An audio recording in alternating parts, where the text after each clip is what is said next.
1969 সালের 20 জুলাই চন্দ্রের প্রথম পদার্পণকারী দলের নেতা হিসেবে নীল আর্মস্ট্রং চন্দ্রে অবতরণ করেন এবং সেখানে গিয়ে চন্দ্রের পৃষ্ঠে বিভক্তি একটি রেখা দেখেন। তিনি বিস্ময়ে পড়ে যান এবং অবাক হন, এমন রেখা কিভাবে আবিষ্কার হলো চন্দ্রের মধ্যে। তিনি পৃথিবীতে চলে আসেন, কিতাব নিয়ে গবেষণা করেন এবং এই গবেষণার পর তিনি দেখেন পৃথিবীর কোনো কিতাবে এর বর্ণনা পায় না, প্রমাণ খুঁজে পাওয়া যায় না। কিন্তু মুসলমানদের নবী হযরত মুহাম্মদ সাল্লাল্লাহু আলাইহি ওয়াসাল্লামের পবিত্র হাদিস থেকে এই ঘটনার প্রমাণ পাওয়া যায়। প্রিয়সুধী, যদি আমরা নীল আর্মস্ট্রং এর ইসলাম গ্রহণ করার কাহিনী জানতে চাই এবং এর পেছনের কারণ আমরা জানতে চাই, তাহলে আমাদেরকে নবীজি সাল্লাল্লাহু আলাইহি ওয়াসাল্লামের অলৌকিক একটি মুজিজা সম্পর্কে জানতে হবে। সুতরাং চলুন সেখান থেকে জানা যাক।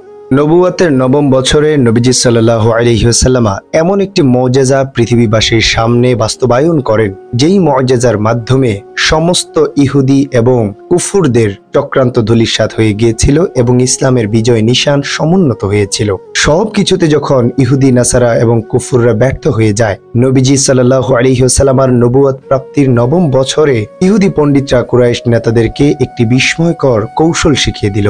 তারা বলল, মুহাম্মদ সাল্লাল্লাহু আলাইহি ওয়াসাল্লাম জাদুকর কিনা যাচাইয়ের একটি প্রকৃত পন্থা এই যে জাদুর প্রভাব কেবল জমিনেই সীমাবদ্ধ থাকে, আসমানে এটি কাজ করে না।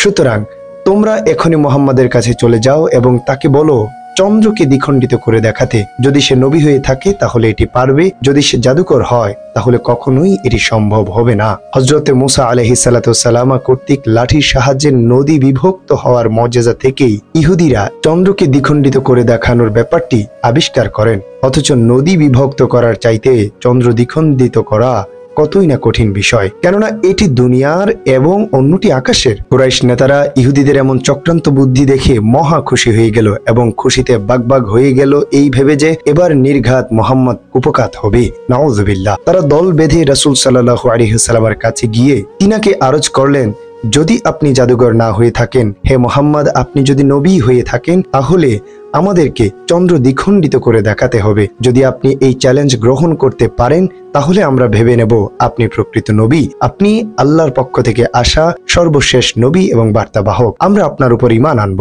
নবীজি সাল্লাল্লাহু আলাইহি ওয়াসাল্লাম কাফিরদের এই চক্রান্ত বুঝে ফেলে এবং কুফুরদের এই চ্যালেঞ্জকে অ্যাকসেপ্ট করে নেয়। ওই সময় সেখানে হযরত আলী, আব্দুল্লাহ ইবনু মাসউদ, জুবাইর ইবনু মুতঈম প্রমুখ সাহাবীগণ উপস্থিত ছিলেন। এমন বহু সাহাবী উক্ত বিষয়ে হাদিস বর্ণনা করেছেন, যে কারণে হাফজে ইবনু কাসির রাহমাতুল্লাহি আলাইহি এই হাদিস সমূহকে মুতাওয়াতির তথা সর্বশ্রেষ্ঠ বিশুদ্ধ পর্যায়ের হিসেবে বর্ণনা এবং গ্রহণযোগ্যতা দিয়েছেন। সুবহানাল্লাহ। কুরাইশ নেতাদের দাবি মোতাবেক আল্লাহর হুকুমে নবী সাল্লাল্লাহু আলাইহি ওয়াসাল্লাম ওই আসমানের চন্দ্রের দিকে আঙুল তুলে ইশারা দেয়। যখন নবীজি সাল্লাল্লাহু আলাইহি ওয়াসাল্লাম ইশারা দিচ্ছিল, আল্লাহ তাআলা ফেরেশতাকে পাঠিয়ে হুকুম দেয়, যাও, আমার হাবিব ইশারা দিয়েছে, সুতরাং দেরি করা যাবে না, মুহূর্তের মধ্যেই তুমি চন্দ্রকে দ্বিখণ্ডিত করে দাও। ফেরেশতা আল্লাহর হুকুমে চলে আসে পৃথিবীতে এবং চন্দ্রকে দ্বিখণ্ডিত করে দেয় এবং এমন ভাবে এই মুজিজাটি প্রদর্শিত হচ্ছিল, মুহূর্তের মধ্যে চাঁদ দ্বিখণ্ডিত হয়ে পূর্ব ও পশ্চিমে ছিটকে পড়েছিল। উভয় টুকরার মাঝখানে হেরা পর্বত আড়াল হয়ে গিয়েছিল। অতঃপর পুনরায় নবীজি সাল্লাল্লাহু আলাইহি ওয়াসাল্লাম কাফিরদেরকে জিজ্ঞেস করে, তোমরা কি দেখেছো? তারা বলে, হ্যাঁ দেখেছি। তোমরা কি প্রমাণ পেয়েছো? তারা বলে, হ্যাঁ আমরা প্রমাণ পেয়েছি। এবার তোমরা কি ঈমান আনবে? তারা বলে, না, আমাদের এটিতেও সন্দেহ রয়েছে। কিন্তু নবীজি সাল্লাল্লাহু আলাইহি ওয়াসাল্লাম পুনরায় ইশারা দিলে সূর্যের টুকরোদ্বয় আবারও এক হয়ে যায় এবং আসমানের পূর্বের জায়গায় সেটি স্থির হয়ে যায়। সুবহানাল্লাহ। এজন্য আল্লাহ তাআলা কুরআনুল কারীমের মধ্যে কাফিরদের উদ্দেশ্যে বলেছেন নবীজিকে, আনযারতাহুম আম লাম তুনদিরহুম লা ইউমিনুন। আপনি চেষ্টা করুন, যতই ভয়ভীতি দেখান আর না দেখান, চেষ্টা করুন আর না করুন, তারা ঈমান আনয়ন করবে না। এবং এই সময় আল্লাহ রাসূল সাল্লাল্লাহু আলাইহি ওয়াসাল্লাম মিনাতে অবস্থান করেছিলেন। ইবনু মাসউদ রাদিয়াল্লাহু তাআলা আনহু কর্তৃক সহিহাইনের বর্ণনায় এসেছে যে এরপর রাসূলুল্লাহ সাল্লাল্লাহু আলাইহি ওয়াসাল্লাম কাফির যে উপস্থিত কুরাইশ নেতারা ছিল তাদেরকে বললেন, ইশহাদু, তোমরা সাক্ষী থাকো। ইবনু মাসউদ ও ইবনু ওমর রাদিয়াল্লাহু তাআলা আনহু কর্তৃক সহিহ মুসলিমে এই হাদিসের বর্ণনা এসেছে যে ওই সময় আল্লাহকে সাক্ষী রেখে রাসূলুল্লাহ সাল্লাল্লাহু আলাইহি ওয়াসাল্লাম বলেন, আল্লাহুম্মা শাহাদ, হে আল্লাহ তুমি সাক্ষী থাকো। এতে অনুমিত হয় যে ইবনু মাসউদ রাদিয়াল্লাহু তাআলা আনহু এর সাথে ওই সময় ইবনু ওমর রাদিয়াল্লাহু তাআলা আনহু হাজির ছিলেন এবং উভয়ে উক্ত ঘটনার প্রত্যক্ষদর্শী ছিলেন। এ সময় তার বয়স ছিল 13 বছর। ঘটনাটি নবুয়তের 9ম বছরে ঘটে এবং ঘটনার প্রেক্ষিতে সূরা কামার নাজিল হয়, যার শুরু হলো ইকতারাবাতিস সাআতু ওয়ানশাক্কাল কমর, কিয়ামত আসন্ন এবং চন্দ্র বিদীর্ণ হয়েছে। সূরা কামার।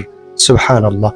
এত বড় ঘটনা চক্ষুষ দেখা সত্ত্বেও কুরাইশ নেতারা ঈমান আনলেন না। পরে বিভিন্ন এলাকা হতে আগত লোকদের কাছেও তারা একই ঘটনা শোনেন। ইবনু মাসউদ বলেন, তারা বলেন, এটা আবু কাবশার পুত্রের মুহাম্মদ সাল্লাল্লাহু আলাইহি সাল্লামের জাদু। সে তোমাদের জাদু করেছে, অতএব তোমরা বহিরাগত লোকদের জিজ্ঞেস করো, কেননা মুহাম্মদ একসঙ্গে সবাইকে জাদু করতে পারবে না। অতএব বহিরাগতরা বলে সেটাই ঠিক, নইলে এটা স্রেফ জাদু মাত্র।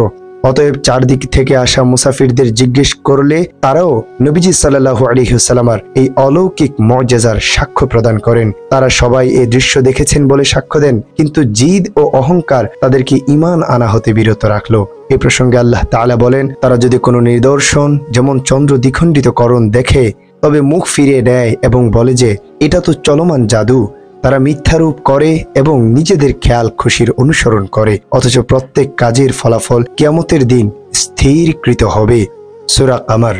তারিখে ফিরিশতায় বর্ণিত হয়েছে যে চন্দ্র দ্বিখণ্ডিত হওয়ার এই দৃশ্য ভারতের মালাবারের জনৈক মহারাজ স্বচক্ষে দেখেছেন এবং তার নিজের রোজনামায় লিপিবদ্ধ করেন।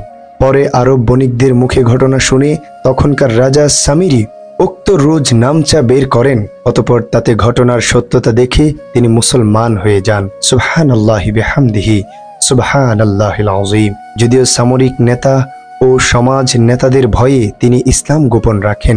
প্রিয়সুদী, নবীজি সাল্লাল্লাহু আলাইহি ওয়াসাল্লামের এই মুআজিজার উপর বর্তমান শতাব্দীর একটি বাস্তব প্রমাণ জেনে আপনারা আরও অবাক হবেন। 1969 সালের 20 জুলাই চন্দ্রে প্রথম পদার্পণকারী দলের নেতা নেইল আর্মস্ট্রং স্বচক্ষে চন্দ্রপৃষ্ঠের বিভক্তি রেখা দেখে বিস্ময়াভিভূত হন এবং ইসলাম কবুল করেন।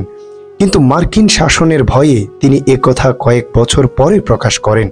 প্রথমে তিনি প্রকাশ করেননি, কিন্তু এই দেখে আসা মুআজিজাকে তিনি তিলে তিলে তিলে তিলে নিজের মধ্যে লালন করছিলেন এবং ইসলামকে জানছিলেন। জেনে যখন নবীজির হাদিস থেকে এই ঘটনা জানতে পান, তিনি অবাক হয়ে যান। বাস্তবতার সাথে মিলিয়ে তিনি ইসলাম ধর্মে দীক্ষিত করেন এবং নিজেকে ইসলামের ছায়াতলে এনে একজন আল্লাহর বান্দা, নবীর উম্মত, মুসলমান হিসেবে আবিষ্কার করেন। চন্দ্র দ্বিখণ্ডিত করা ছাড়াও রাসূল সাল্লাল্লাহু আলাইহি ওয়াসাল্লামের জীবনে বিভিন্ন সময়ে বিভিন্ন মুআজিজা প্রদর্শিত হয়েছে, কিন্তু এগুলি ছিল কেবল হঠকারী অহংকার চূর্ণ করার জন্য।